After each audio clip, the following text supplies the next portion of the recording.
Today I will show you how to paint easy abstract flowers using acrylic paint and a tiny little canvas. If you love learning about art, hit that subscribe button and support this public school teacher's side hustle. I'm using the tiniest canvas ever and Blick Studio Acrylic paints and a variety of paintbrushes for this very simple painting. We will be using a warm color scheme today with red, orange, and yellow, but feel free to pick 3 or more colors that match your color scheme. So I'm going to paint kind of like a central shape, so think the center of a flower. This also reminds me a little bit of like tie-dye or fireworks. And so I'm just gonna put a random amount on here. Then I'm gonna mix in orange by mixing red and yellow together. With the same brush, and I didn't even clean it, I'm going to make kind of like an orange section bleeding out. I did lose a little bit of that red center, but I know I'm gonna go back and layer it. So depending on your color scheme, think about what color you could mix next. So you could do like a blue, a purple, a pink. So just think about 3 colors that when blended together, it creates a nice flow of colors or a nice gradient. Any color scheme works. You could even do this in grayscale. So I'm gonna start with the red, then fade out to orange, and then end with the yellow. And I'm keeping a very organic, kind of abstract, fireworky, central flower type shape. I want this orange to be a little bit more yellow orange before moving on. So I'm gonna mix some yellow there and then continue this concentric kind of brush stroke from the center point going all the way around. It's starting to make me think of marigolds, which is one of my favorite flowers ever. I think they're so pretty and I love how useful they are. This also is very resembling sunflowers. Of course, it is abstract. You could make it more realistic and make the center brown, but I'm having a little bit more fun of mixing colors and thinking of it as just like pops of colors that are flower-like without being too committed to like looking at images of flowers and painting petal by petal. I feel like this needs a little bit more of that yellow orange, so I'm going back here. And this is such a fun, simple painting. You can do it really small, you can do it larger, and because your color scheme works together, it's okay for the colors to kind of blend and mix on the page and on the palette. So when picking your colors, just make sure all of them can be mixed together to create harmony. Going back in with a little bit more of that yellow orange. And the trouble here is picking out like which flower stops and the next one starts. But that's kind of the fun challenge of painting, is finding those edges. Just make sure you don't leave any awkward white areas. Let's see if we can get a really nice yellow orange. And I'm gonna go on the outer edges here and fill up all the white space. Paying attention to the shapes of the flowers, knowing that I will go back and redefine them so they have like an individual feel to them while meshing together at the same time. Let's add a little bit of that yellow orange there, making sure my brush stroke matches the direction of the flower that I want.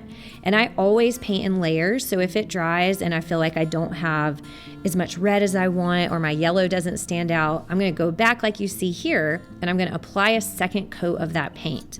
Acrylic paint does really well layered, so make sure to take some time away, let it dry a little bit, and then come back, and then your colors will have a little bit more of a distinct voice.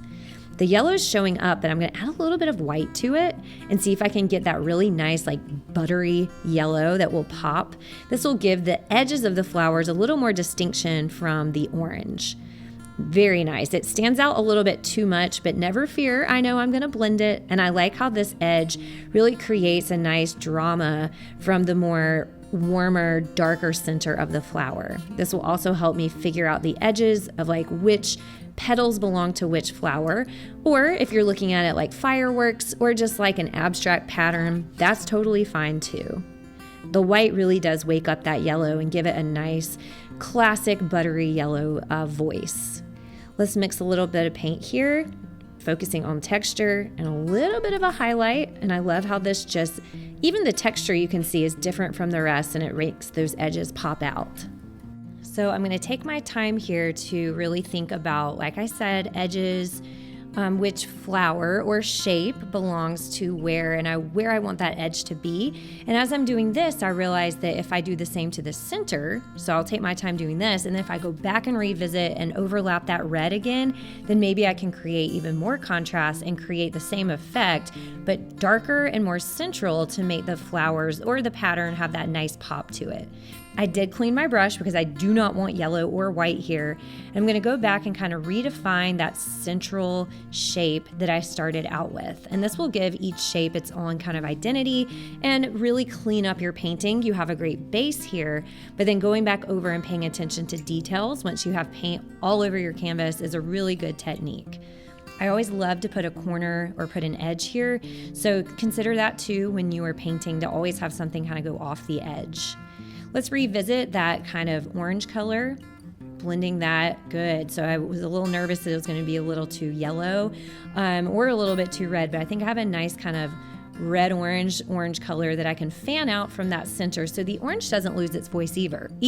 So with this painting, I'm focusing on like red, orange, and yellow, colors that mix together. So this would make a really great color theory study.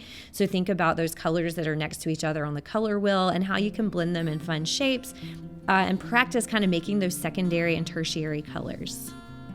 At this point, I'm feeling pretty finished and I'm just focusing on brushwork, texture, final little details, making sure everything blends. Every shape has its own progression of red, orange, yellow, orange to yellow, and then that really nice white. So doing like a final look-see, a final check. Brush strokes with a simple painting is very important, so be mindful of that. Make sure that you get, all the canvas. You don't want any white poking through, and just an even application of the textures that you are creating. And I'm feeling like I'm almost done, and this was such a fun and simple painting, and it took very little time, probably because I'm working on a miniature canvas, but this would be so great in the classroom. This would be great at home. This would be great to fill a sketchbook and to really focus on paint application, texture, and color theory. All done. Thank you so much for sticking around and making art with me, and if you're interested in more painting tutorials, check these out. Find me on Instagram at thatartteacher_Machado to see what my students are up to in the classroom, and my website, thatartteacher.com, has full-length lesson plans, student examples, and ideas for some paint-at-home nights that you can do with your own materials in the comfort of your own home.